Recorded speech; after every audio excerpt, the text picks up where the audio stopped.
जय हिंद दोस्तों। देखिए, आप लोगों ने देखा ही होगा कि अगर जहाँ भी एग्ज़ाम होता है, चाहे वो यूपी का हो चाहे वो बिहार का हो, अभी बिहार की वैकेंसी भी आई हुई है 1,70,000 लगभग। तो वहाँ पे आपने देखा होगा जहाँ भी अगर टीजीटी पीजीटी का एग्ज़ाम हो रहा है, आपका टीजीटी का हो, पीजीटी का हो और एलटी का हो, चाहे जीआईसी का हो, जैसा भी हो, अगर वहाँ पर 11th और 12th की मैथमेटिक्स आ रही है, 11-12 की मैथमेटिक्स यानी कि पीजीटी मैथमेटिक्स हो और टीजीटी मैथमेटिक्स हो, तो वहाँ पर आपका मैट्रिक्स और डिटरमिनेंट के सवाल ज़रूर आते हैं, हर जगह पर आते हैं। या कोई भी एग्ज़ाम हो जहाँ पर ये 11 और 12 मैथमेटिक्स आएगी, वहाँ के लिए देखिए ये कुछ क्वेश्चंस हैं जो कि प्रॉपर्टी बेस्ड होते हैं, थ्योरेटिकल होते हैं और बहुत कम समय लगता है इनको लगाने में, जब इनको हम लोग समझते हैं कैसे लगेगा। बड़े इंपॉर्टेंट सवाल हैं। कह रहा है कि अगर हमारे पास कोई मैट्रिक्स है AIJ, वो M क्रॉस M की है, और C कोई मैट्रिक्स है CIJ, वो भी M/N की है, और कह रहा है जो उसका ये जनरल एलिमेंट है CIJ, वो कोफैक्टर है AIJ का, यानी कि यहाँ के जो एलिमेंट है उसी के कोफैक्टर यहाँ पर रखे गए हैं, उनसे बना करके एक मैट्रिक्स तैयार की गई है। तो आपसे कह रहा है कि तो डिटर्मिनेंट ऑफ AC कितना होगा। आप समझ गए होंगे, ये हमारे पास कोई एक मैट्रिक्स है M क्रॉस M की, और C कोई मैट्रिक्स है, और यहाँ के जो एलिमेंट्स हैं इन्हीं के कोफैक्टर निकाले गए हैं और यहाँ पर रख दिए गए हैं, ठीक है ना। करस्पॉन्डिंग कोफैक्टर यहाँ पर रखे गए हैं। तो आपसे कह रहा है कि डिटर्मिनेंट ऑफ AC कितना होगा।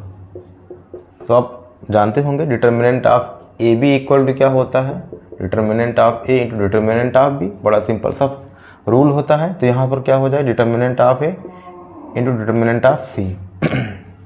अब A तो जो है ये तो ठीक ही है, डिटर्मिनेंट ऑफ A, बट हमारा C की क्या वैल्यू होगी, इसकी डिटर्मिनेंट की वैल्यू क्या होगी। यहाँ पर देखिए, आपको बात पता होगी कि एडजॉइंट A क्या होता है, एडजॉइंट A क्या होता है,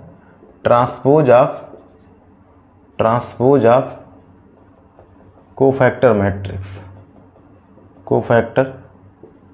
मैट्रिक्स ऑफ A, यानी A मैट्रिक्स का जो हम लोग कोफैक्टर मैट्रिक्स निकालते हैं, यानी कि CIJ का ट्रांसपोज। तो यहाँ का जो CIJ है वो हमको दिया गया है, इस मैट्रिक्स का जो कोफैक्टर मैट्रिक्स होगा वो हमको दिया गया है। यानी कि अगर हम लोग C डैश कर लें, यानी कि इसका ट्रांसपोज ले लें, इसी मैट्रिक्स का ट्रांसपोज ले लें, तो क्या आ जाएगा, वो A मैट्रिक्स का एडजॉइंट ही आ जाएगा। यानी कि इसका मतलब ये हुआ कि एडजॉइंट A क्या हो जाएगा, C ट्रांसपोज। एडजॉइंट यानी इसी कोफैक्टर मैट्रिक्स अगर हम लोग ट्रांसपोज ले लें तो एडजॉइंट पता लग जाएगा। और आपको पता है कि ये पता है आपको कि एडजॉइंट डिटर्मिनेंट ऑफ A और इसके ट्रांसपोज की डिटर्मिनेंट क्या होती है, बराबर होती है, दोनों की बराबर होती है। यानी कि जो C की जो डिटर्मिनेंट की वैल्यू होगी वही C ट्रांसपोज के बराबर होगी, और C ट्रांसपोज किसके बराबर है, एडजॉइंट A के बराबर है। और एडजॉइंट A का फार्मूला क्या होता है, determinant of A power M-1, क्योंकि यहाँ पर ऑर्डर कितना है, M/N है।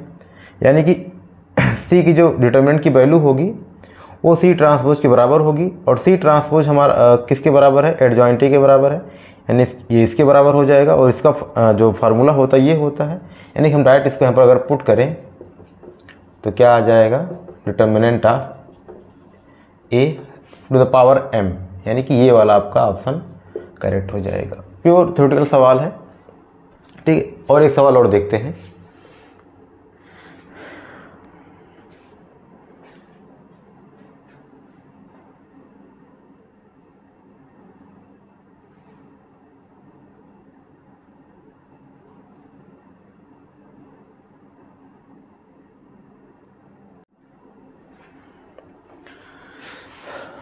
चलिए देखते हैं अगला क्वेश्चन क्या है।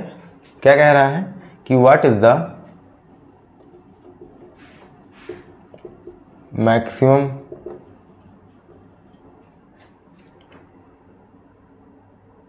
Distinct elements are required to construct a symmetric matrix of order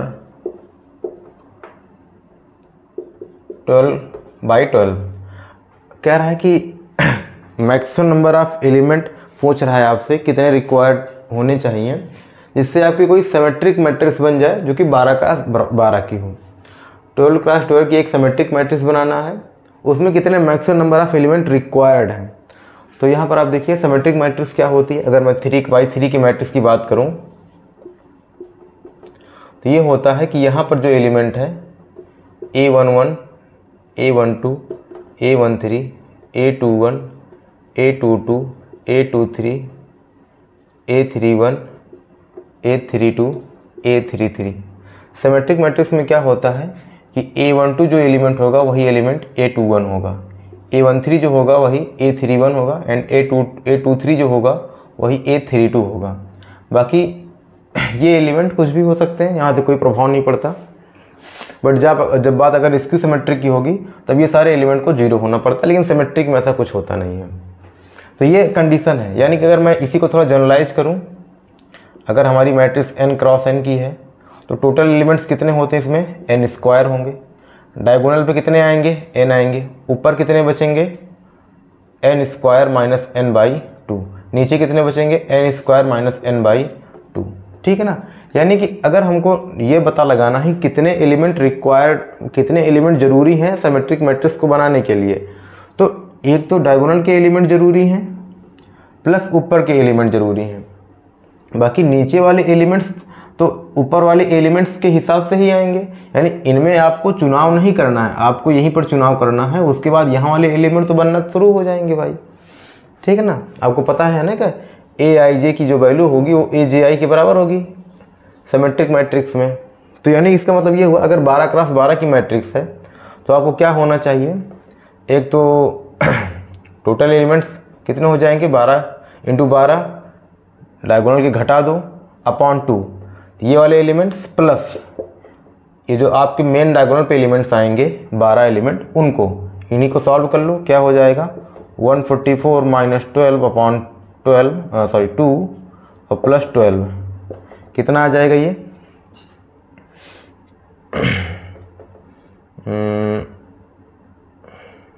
कितना आ जाएगा 66 प्लस 12 कितना आ जाएगा 78। तो 78 एलिमेंट चाहिए। अगर आपको एक 12x12 की मैट्रिक्स बनानी है तो आपको 78 एलिमेंट पता होने चाहिए।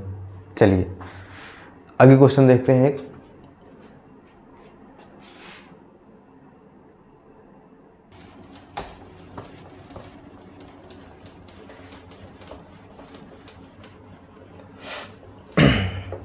क्वेश्चन कह रहा है कि if A be any matrix of order 3×3 then find determinant of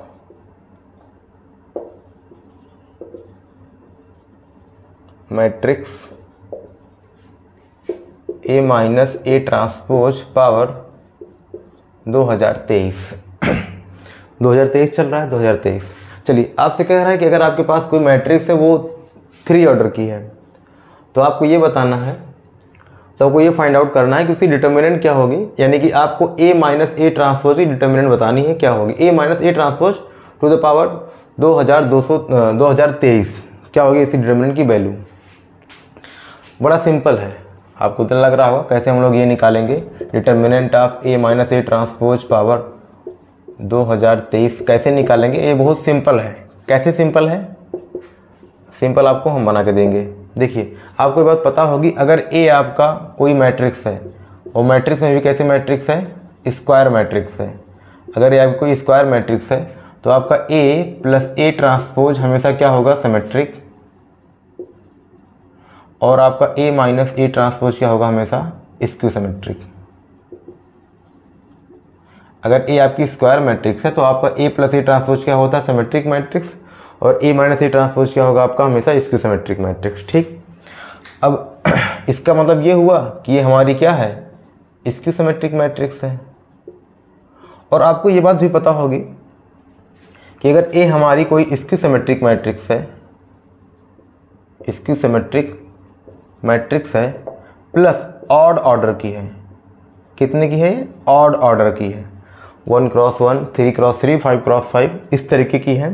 तो determinant of that matrix is always 0।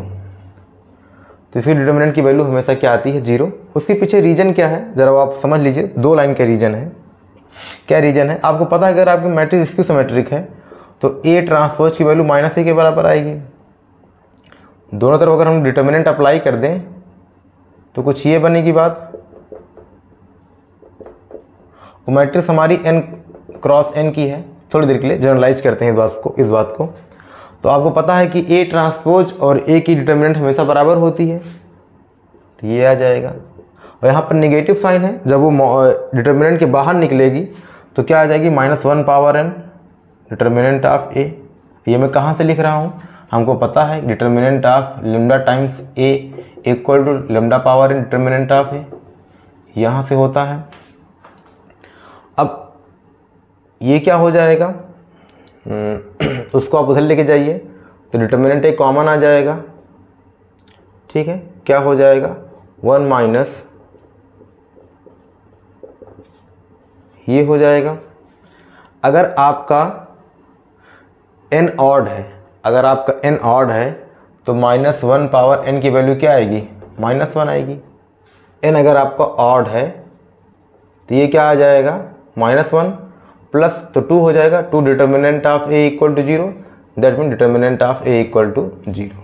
तो यहाँ से आ गया, अगर आपका n ऑड है यानी कि अगर आपका ऑर्डर ऑड है, ऑर्डर की मैट्रिक्स है, तो डिटर्मिनेंट A की वैल्यू क्या आती है? हमेशा 0 आती है। तो ये हमारी कैसी मैट्रिक्स हो गई? स्क्यू सिमेट्रिक मैट्रिक्स हो गई। और यहाँ पर दिया गया है A हमारी 3 क्रॉस 3 की है, A 3 क्रॉस 3 की है, तो A ट्रांसपोज भी 3 क्रॉस 3 का होगा। और जब इसको हम लोग सब्ट्रैक्ट करें, ऐड करें, यानी कि A माइनस A ट्रांसपोज भी हमारा 3 क्रॉस 3 का ही होगा। यानी कि ऑड ऑर्डर की भी बन गई और ऑड ऑर्डर की है, तो उसके पावर जो लगाएंगे वो भी हमारा ऑड ऑर्डर का ही आएगा। और जब उसके हम लोग डिटर्मिनेंट की वैल्यू निकालेंगे तो हमेशा क्या आएगी? 0, ऑलवेज 0।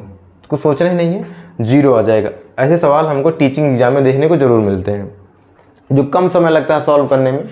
उन सवालों को मैं लेकर के आ रहा हूँ जिससे कि आपका कॉन्सेप्ट एकदम बना रहे, आपको ऐसा ना लगे कि ये सब सवाल बहुत लेंदी होते हैं या फिर समझ के परे हैं। ठीक है, चलिए, थैंक यू सो मच। जय हिंद।